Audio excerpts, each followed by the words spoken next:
பாசிப்பருப்பை வறுத்து இப்படி எடுத்து வச்சுருக்கோம். இப்போ அடுத்ததாக இதோட சேர்க்குறதுக்கு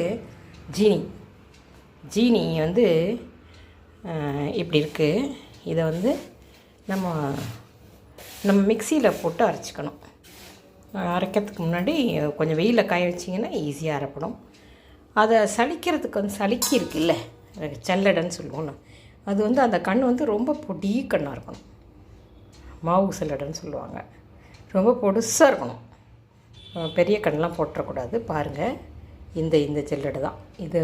இந்த மாதிரி கண் இருக்கணும். ஓகே, நம்ம மிக்ஸி ஜாரில் போட்டு அரைச்சி இதில் கொட்டி சலித்து எடுத்துக்கணும். ஓகே, இப்போ நான் செய்கிறேன்.